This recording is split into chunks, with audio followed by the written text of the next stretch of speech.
Then, after the lapse of 60 minutes, there came yet another chiming of the clock, and there were the same disconcert and tremulousness and meditation as before. But in spite of these things, it was a magnificent room. The tastes of the Duke were peculiar. He had a fine eye for color and effects.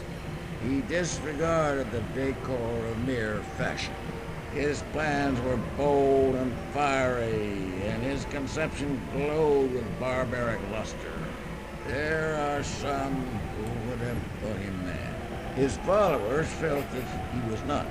It was necessary to hear and see and touch him to be sure that he was. He had directed in great part the embellishments of the 7 chambers upon occasion of this great fete. And it was his guiding taste which had given character to the masqueraders. He's sure they were grotesque. There was much glare and glitter and piquancy and phantasm. There were arabesque figures with unsuited limbs and appointments. There were delirious fancies such as the madman practices. There was much of the beautiful, much of the wanton, much of the bizarre, something of the terrible, and not a little of that which might have excited disgust. To and fro in the 7 chambers there stalked a multitude of dreams. And these, the dreams, right in and about, taking hue from the rooms, and causing the wild music of the orchestra to seem as the echo of their steps. Until at length there commenced the sounding of midnight upon the clock. And then the music ceased as I have told, and the evolutions of the waltzers were quieted, and there was an uneasy cessation of all things as before. But now there were 12 strokes to be sounded by the bell of the clock, and as it happened, perhaps, that more of thought crept with more of time into the meditations of the thoughtful among those who reveled. And thus too it happened, perhaps, that before the last echoes of the last chime had utterly sunk into silence, that there were many individuals in the crowd who had found leisure to become aware of the presence of a masked figure. The rumor of the new presence having spread itself whisperingly round, there arose at length from the whole company a buzz or murmur expressive of disapprobation and surprise, then finally of terror, of horror, and of disgust. In an assembly of phantasms such as I have painted, it may well be supposed that no ordinary appearance could have created such sensation. In truth, the masquerade license of the night was really unlimited. But the figure in question had out-Heroded Herod, and gone beyond the bounds of even the prince's indefinite decorum. You don't say. There are chords in the hearts of the most reckless, which cannot be touched without emotion.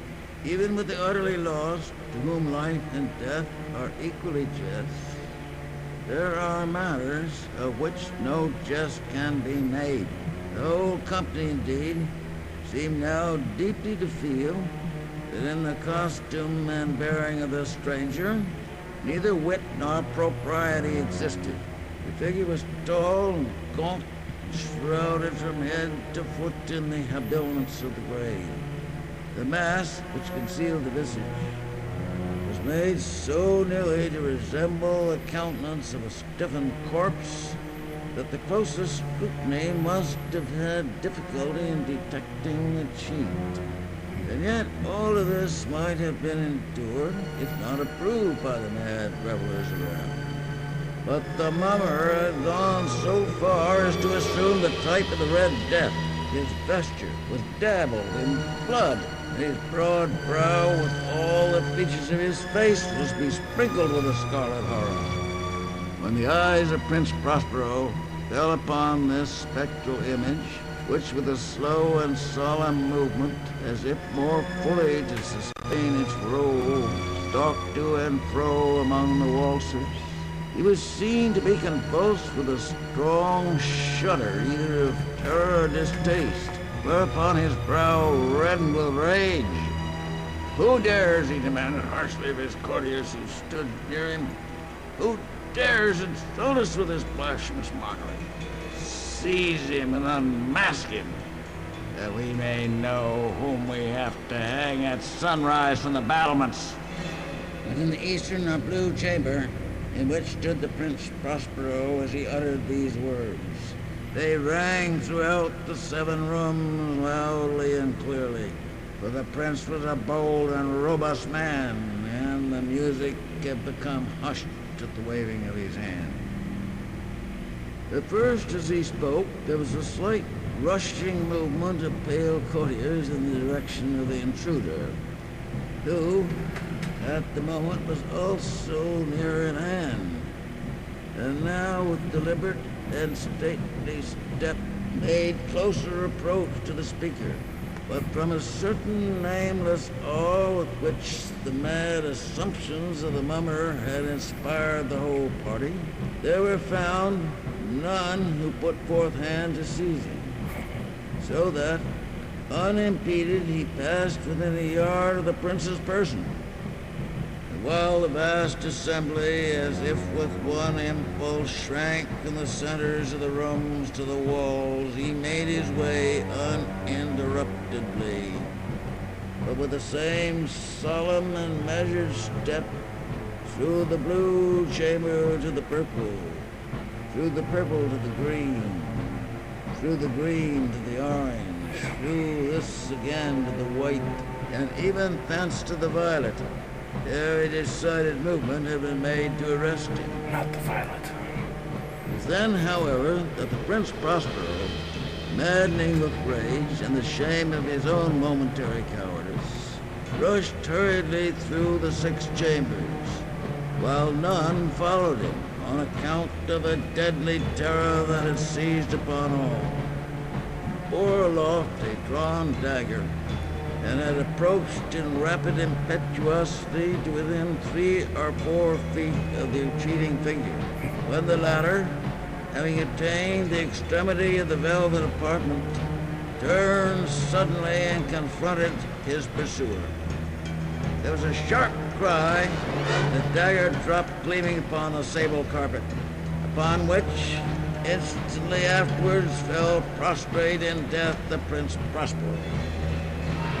Then, summoning the wild courage of despair, a throng of the revelers at once threw themselves into the black apartment, and seizing the mummer, whose tall figure stood erect and motionless within the shadow of the ebony clock, gasped in unutterable horror at finding the grave cerements and the corpse-like mask, which they held with so violent a rudeness, untenanted by any tangible form.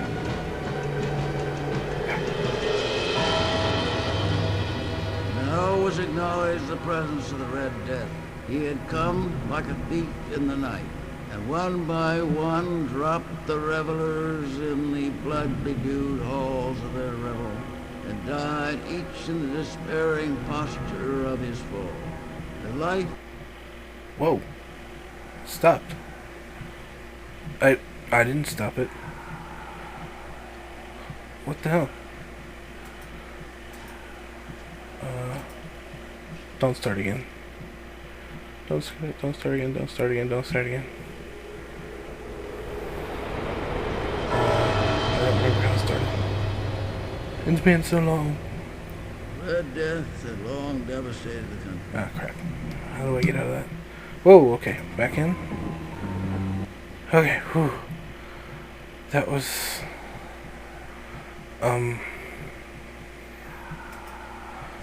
I assume it was something by Poe. But, wow. I did not expect something like that to happen in this game.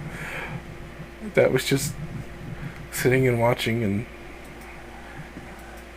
I can't think of the name of the actor that does Edwin, but just his delivery on that and everything, Have you guys ever seen Doc Hollywood with Michael J. Fox? And there's the old doctor in town, Doc Hogue, that when he gets drunk, he'll recite, I don't know, a Shakespeare or something, just completely, constantly ramble it out and go on for hours, they say. Anyways, that's what this reminded me of. I'm not saying it was a bad story, it's just out of place. I don't know. It was interesting. But, whoa, okay, now what? What happens if I open it again? Ah. Okay, let me out. Okay, I'm gonna stop this recording in a minute once I get back upstairs. So I can have this be a separate video and I don't have to edit it later. But, wow.